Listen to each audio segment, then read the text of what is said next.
RLP était au parc des expositions de Périgueux pour le Salon de l'Emploi du 20 et 21 mars 2026. Pour cette 5e édition, nous avons parcouru le salon et tendu le micro aux acteurs périgourdins dans l'emploi et la reconversion professionnelle.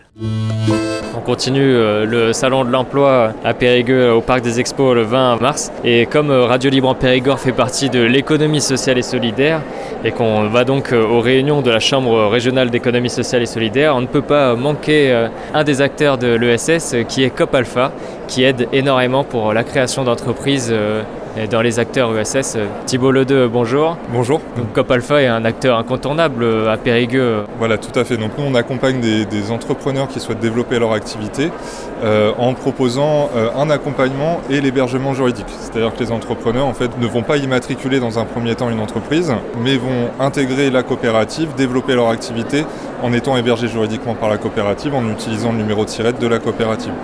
Et ça aide par exemple beaucoup quand on doit faire ses bilans administratifs, tous les documents qu'on fait quand on crée son entreprise, on est aidé parce qu'on rejoint la coopérative. Tout à fait. Alors le principe, c'est effectivement de décharger de pas mal de choses les entrepreneurs pour qu'ils puissent se concentrer vraiment sur le cœur de métier, leur cœur d'activité.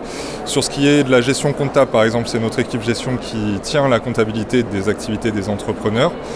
Sur les déclarations administratives, étant donné qu'on intègre une entreprise existante, et du coup il y a tout un tas de déclarations qu'on a à faire quand on immatricule sa propre entreprise, qu'on n'a pas à faire quand on rejoint la coopérative. Voilà. Et sur l'aspect réglementation, on a aussi l'accompagnement qu'on propose pour essayer de guider un peu les entrepreneurs sur les règles à respecter, sur certaines déclarations propres à l'activité.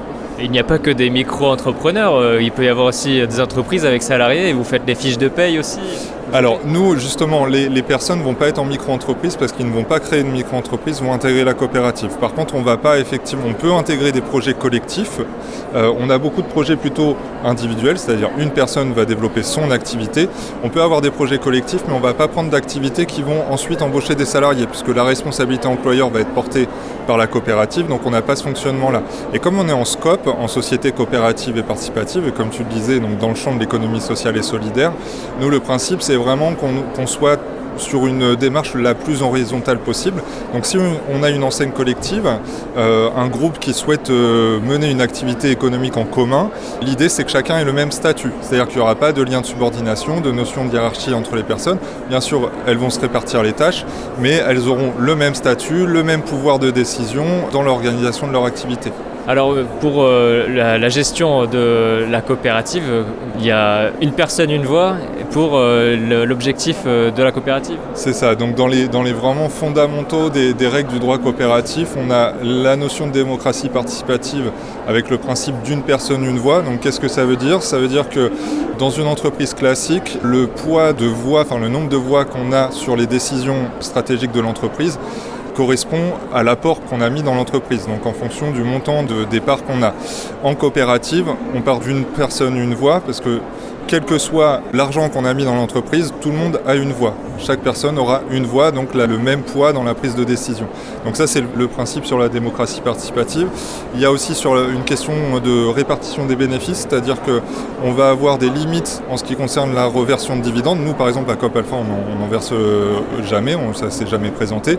Mais de toute façon, on a des statuts qui font qu'on a une obligation de mise en réserve qui est beaucoup plus importante qu'une société classique. Et donc sur la répartition des bénéfices, en fait, ça va être surtout réinjecté dans l'entreprise et ensuite distribué en part salariale plutôt qu'en dividende, puisque la spécificité du modèle de coopérative, d'activité et d'emploi, c'est que les entrepreneurs vont avoir un statut de salariés, vont se rémunérer sous forme de salaire, donc ils vont rester indépendants et autonomes sur leur activité, mais vont avoir le statut et la protection sociale de salariés.